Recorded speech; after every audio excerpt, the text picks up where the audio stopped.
લોકો એવું કહે છે કે તમે જેના વિશે વિચાર કરો ને તમે એના જેવા જ બની જાઓ, પણ સાલું મને એ જ વાતનો ડર લાગે છે. શેનો ડર? ક્યાંક હું કેટરીના કેફ તો નહીં બની જાઉં.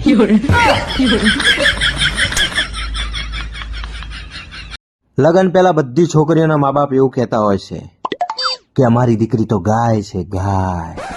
પણ એવું ચમ નહીં કહેતા કે ગાય ને માથે બે શિંગડા છે.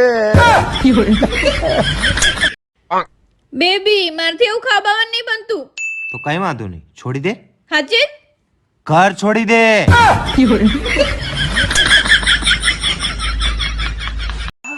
આ તો મને પેટમાં બહુ જ દુખે હલા.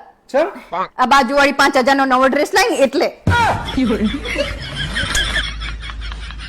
ડ્રેસ લાવે તને દુખે?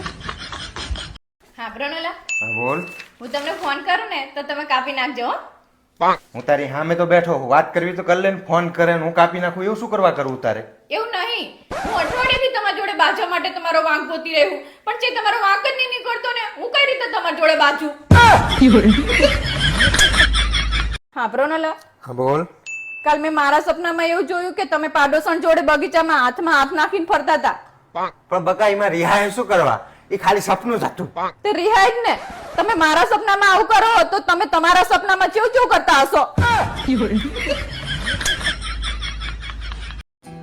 આખી દુનિયા મારા પ્રેમને ખિલાફ હતી. મને સમજાવતા હતા કે ના કરીશ, પણ હું કોઈનું ના માન્યું અને મેં આખરે પ્રેમ લગ્ન કરી જ લીધા. હવે મને સમજાય કે દુનિયા કેમ ના માનતી. મારા તો નસીબ જ ખરાબ છે સાહેબ. લગન મારે આલિયા ભટ્ટ જોડે કરવા હતા અને થઈ ગયા મારા સસરાની છોકરી જોડે.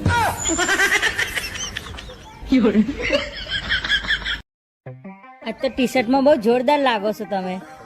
ભાઈ તું ગમે એટલી ચાંપલાગીરી કરી લે, બાકી નવી સાડી તો નહીં જ લઈ આલવાનો. ટી શર્ટ જ સારી લાગે છે, બાકી સ્વભાવ તો કૂતરા જેવો છે.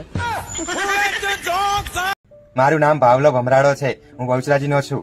મને લગ્ન સર્કલ એપ વિશેની માહિતી મારા એક મિત્રએ આપી હતી અને આમ તો રૂટીનમાં તો હું કપડાનો ધંધો કરું છું, પણ અખતરો કરવા માટે મેં લગ્ન સર્કલ એપમાં પગ ઘાલી દીધો. લગ્ન સર્કલ ગેમ રમીને મને જાણવા મળ્યું છે કે આમાં મારા બૂચ ગલાઈ ગયા છે અને એમાં રૂપિયાનું પણ બહુ ધોવાણ થાય છે કે તમે જે પણ મહિને કમાવ છો એ તમારી પત્ની 5 જ મિનિટની અંદર વિડ્રો કરીને એને વાપરી નાખે છે.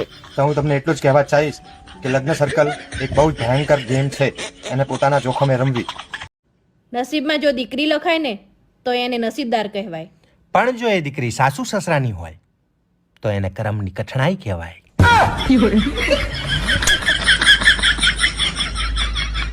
ભાઈ પોતાના બૈરાને હે ને કોઈ ખુશ નહીં રાખી. તમે એના માટે પીએનબી બેંક લૂંટીને લાવશો ને ભાઈ તો એવું જ કહેશે, એચડીએફસી બેંક નતા લૂંટી શકતા, પીએનબી લૂંટીને આવ્યા.